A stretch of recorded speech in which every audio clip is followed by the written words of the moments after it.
Aaron, Sea Rover in the last. Well, it hasn't drawn as good as when you dictated last time. No, it hasn't drawn as good. Alfie, but look, he'll roll forward, and if he sort of gets his own way for a little while, particularly early in the race, he always runs a good race. He's always competitive in these type of races, and he won last start on the track we probably thought that wouldn't suit him on a soft track, but you can't ask him to do that more than win. So he's going the race. He's very fit. One thing about him. Okay, mate, thanks for talking to us and good luck. Thanks. Have a good day. There he is, Darren Gouch, and he's got a host of good rides, and he starts with Dexterous, a very genuine chance in the upcoming event. And some other interesting riding engagements again from Carbine Lodge. Gordo was ridden by Corey Brown last time out in the Epsom. Today, Darren Gouchy rides, and Corey goes on board Crawl in the Waterford Crystal Mile. I think Darren Gouchy has a fair bit of a say in what he rides in Melbourne because he is their Melbourne jockey. So I think when the horses come to Melbourne, Darren tends to get a little more authority than the other jockeys from Sydney, who then have to take perhaps what he doesn't want. And with that big drain on talent in Sydney, it's good to see Brendan Fennick riding for the John Hawkes team in Sydney today. Yeah, he's a good kid, Brendan Fennick, just out of his time, and has a good opportunity. Smart move. Okay, on course for the third race. Let's check out ratings first of all. It's 1 from 3, 7 and 5. Speaking of the Hawks team, Dexterous, the runner, is the second elect on course and great overs at the moment, although that will change. Third favourite on course is Unzipped, who brings winning form here, and from there, Pomme de Hair. So you have the ratings on course. It's Antique, the 1 ahead of the 3, Dexterous. So 21 minutes off. The Eliza Park Stakes is over a mile. Could be a big day for the stud. They, of course, stand Sunline side, Desert Sun. They've had a little bit of fun here over the years, and that very good General Nadim horse, which rattled home in the last race to finish in second position. Ra Sun. Ra Sun. He looked impressive. He looked like he might go on and do something. I'd be following him at the Flemington Carnival up the straight. I think he'll get a bit more room there, get out of trouble, and might get your money back out of him at Flemington. Okay, 6 minutes of betting time, 5 minutes now. Let's head trackside to Rosehill for the late mail. Race 1 here at Rosehill. Tricky little race. The only one they want to back on track is Little Gerboa, very heavily backed. I was keen on Bumptious this morning. I'm just a little disappointed the way she looks. She's heavily taped on her hocks and can't, not glowing as much as you'd want it to glow. In fact, I'm going to tip number 8, Bocconcini, each way here. Been freshened up, blinkers on for Gerald Ryan. Could be the safer way to go each way. Best of the rest, 1, Bumptious.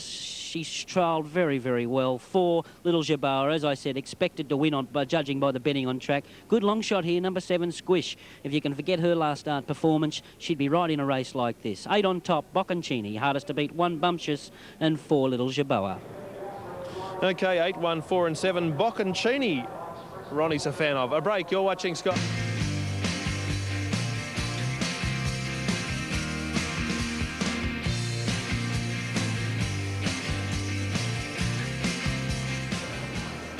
That's the scene at Rosehill Gardens where Bumptious is eased. Equal favourites with that strong support, Little Gerboa. They're both equal total X.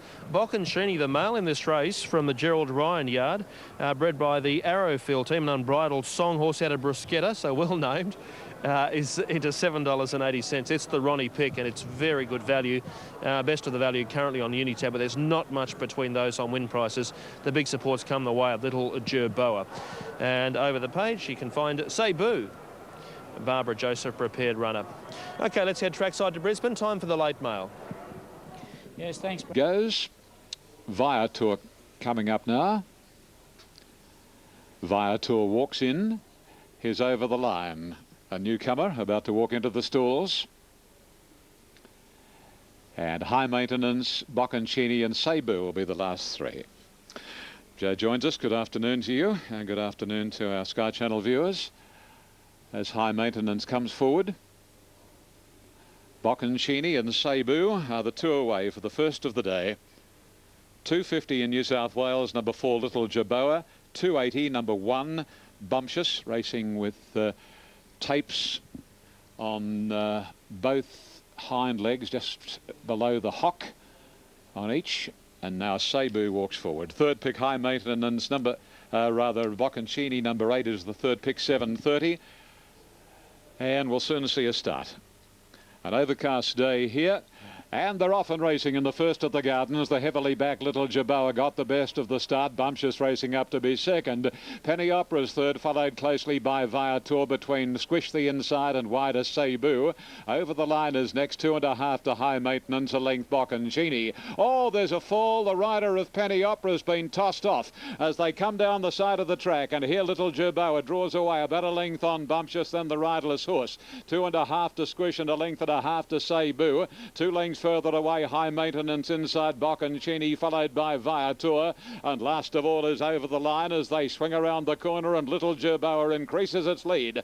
Into the stretch comes Little Jerboa, a length and 3/4 on Bumptious. 2.5 to Squish, and then comes High Maintenance. This riderless horse creating a little bit of a problem to Little Jerboa and Bumptious as Bumptious put the neck in front of Little Jerboa. The riderless horse is in front, but Bumptious is clear now. Bumptious a length and a half, Little Jerboa, High Maintenance, Squish, but Bumptious will win it well. It's Bumptious down to the line to score from Little Jerboa and Squish, and then High Maintenance, followed by Viator, and then Cebu. Over the line, Bocconcini, and Penny Opera lost the rider. OK, we'll get a report on Justin Sheehan to pass on after he was tipped out of the saddle in that race from Penny Opera. But Bumptious, Tony Brassell's trial tip from the Gay Waterhouse yard out of a mare called Pert. By Quest for Fame for Robin Freeman and Gay Waterhouse, beating Little Jerboa, the 2 fancied runners 1 and 2. That was Penny Opera, the riderless horse. Now Doomben, latest check of betting figures. Late mail is 2, 9 and 10, and the ratings went 2, 4 and 9. That's the scene at Doomben. Number 2 is in the mounting yard, Regal Tess. Longer odds, Alf Matthews. Yes, Brendan, and has been struggling a little bit for form lately. Look, you can't fault her, but no. OK, and it's at Big Overs on the tote as well. Our parade yard coverage brought to you by PubMart.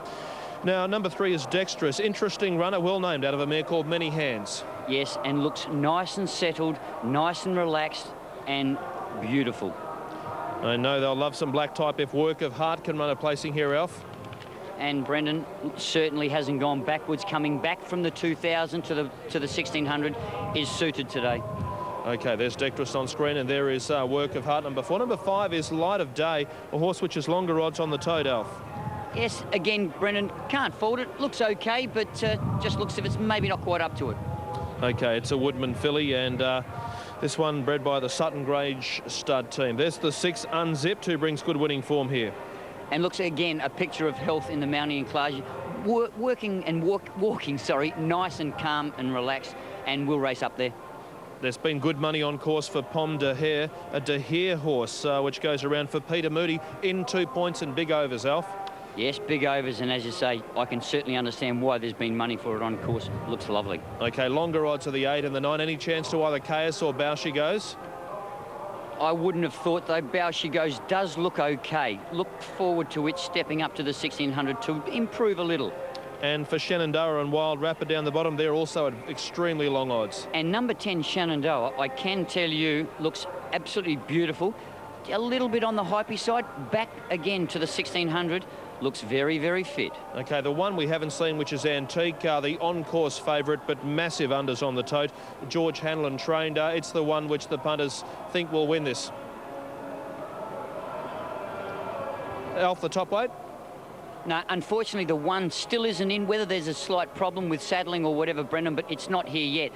Irrespective, if it comes in looking OK, expect it to run well. OK, but it is, as mentioned, big unders on the tote. By comparison, it has eased a lot on course. That one, which they've come for at longer odds, Pomme de Hare from the Peter Moody yard, in a full 2 points and a substantial value on the tote.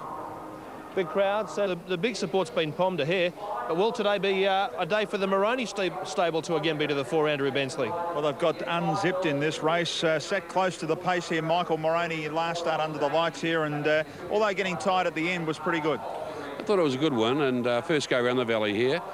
I think she really should get a little bit further too, a little bit later on, but I think the beauty of her is to sort of jump and put herself in the race, and it sort of helps her in the valley here. I guess you're one trainer that may have liked a little bit of rain. This horse is probably suited a little bit more with a sting out of it. Was pretty firm when she won a maiden. I think the track should just be ideal for her. There's always a little bit of sting on the ground here. It sort of doesn't get as firm as the other tracks. So no, I don't think the ground will be an excuse for her. I'll talk quickly about the Cox Plate because Sunline stayed in your stables for the past 4 years when in Melbourne. How's she look today? Probably as well as I've ever seen her look, Andrew, over the 4 years she stayed with us. I really think she's peaking at the right time and looks great to me and really full of herself. Can she win it? I think she can, yeah, she's my tip. And your last runner as Venus was her name. Drops nice in weight down to 52 today, I thought. Group 1 place, 52 kilos on her back. I think she's right in it. Lacked a lot of luck last start at Flemington, so I'd excuse that run, and I thought she won nicely at Caulfield. All right, good luck, mate. Thank you. Thanks, Michael. Michael Moroney, Brendan. Okay.